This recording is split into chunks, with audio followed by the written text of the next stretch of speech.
Acostumbrados estamos a la distinción que todo artista de cualquier género hace entre su vida privada y la pública, entre la persona y el personaje, entre el hacer cotidiano y el creativo.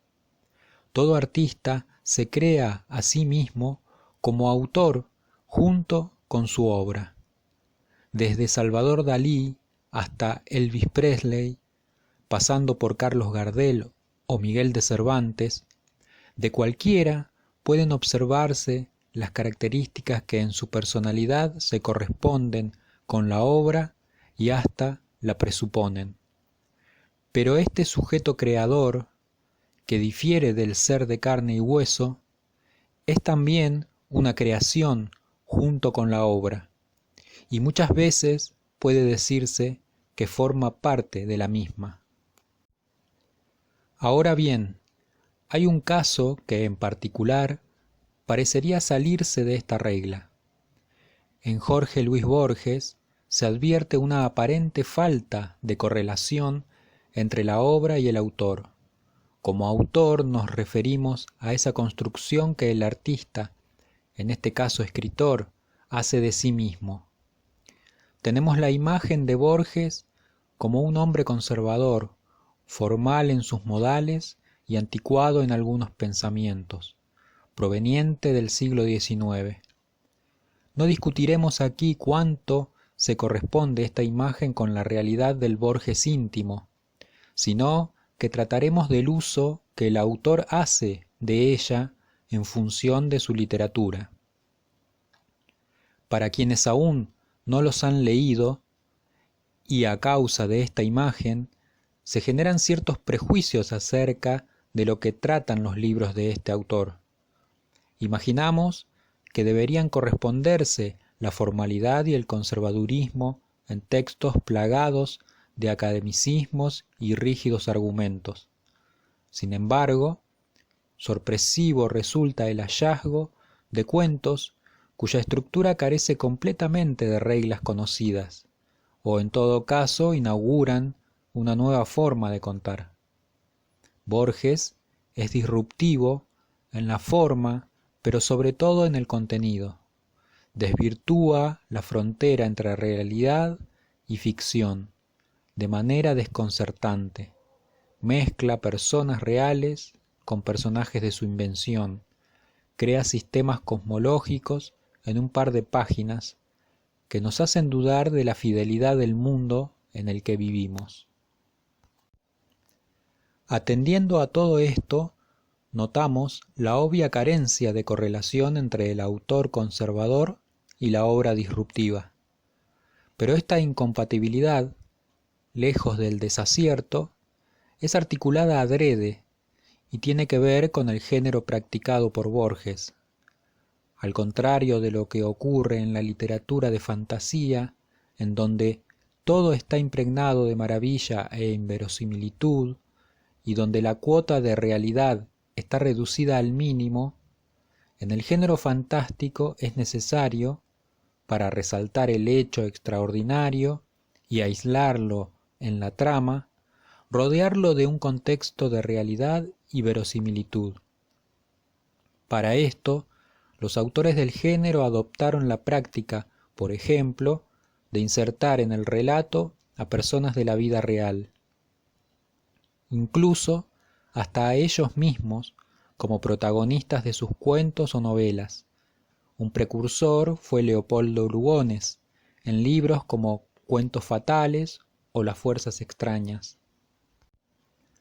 Borges llevará estas prácticas a otro nivel.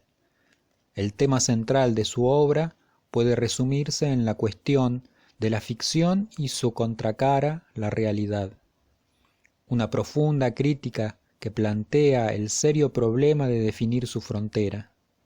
Entonces, lo tenemos como protagonista de sus cuentos junto a sus conocidos, nombrando personalidades y paisajes reales.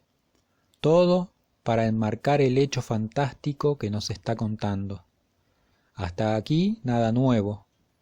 Lo que acrecienta magistralmente el contraste es su formalidad y conservadurismo. ¿qué nos extrañaría si Julio Cortázar nos descubriera un Aleph en el fondo de un sótano, o que Ernesto Sábato desentramara una conspiración internacional, si sus vidas se corresponden con lo que escriben e incluso lo presuponen y justifican? De hecho, cuando Cortázar nos cuenta un suceso fantástico, lo hace a través de un personaje. Nada le agregaría su persona al relato, sería redundante.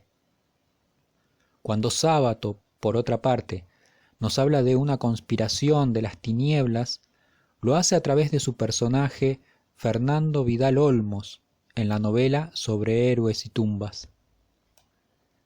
Porque la construcción que hace todo autor de sí mismo está en consonancia con lo que escribe. En cambio, en Borges vemos a un escéptico del mundo, de anticuados modales y pensamientos cuadrados. Así, al descubrirnos un Aleph, nos parece mucho más original e interesante. El hecho fantástico siempre adquiere más credibilidad en boca de un escéptico. Pensemos en un obseso de los ovnis que nos revela un encuentro sobrenatural que ha tenido, y comparemos la misma experiencia referida por alguien que no cree para nada en la vida extraterrestre.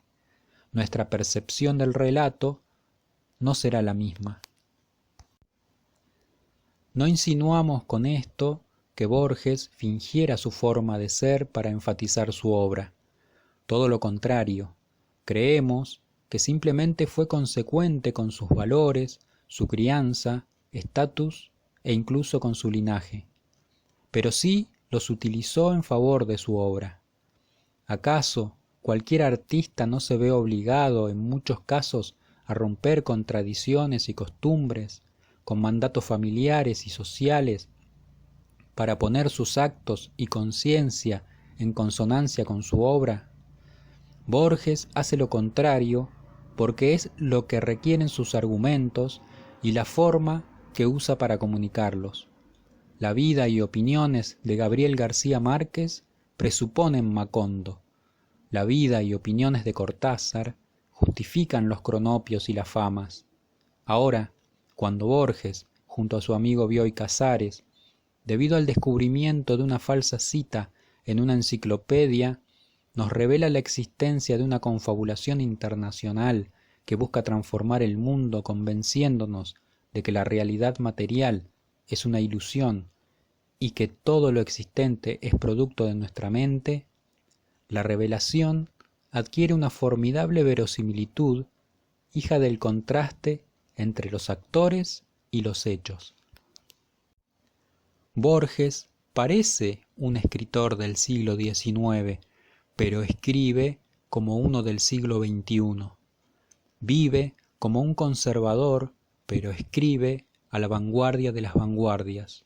El carácter disruptivo de su obra puede vislumbrarse en un riguroso análisis de la misma, pero es más contundente el simple hecho de que se le haya negado el premio Nobel.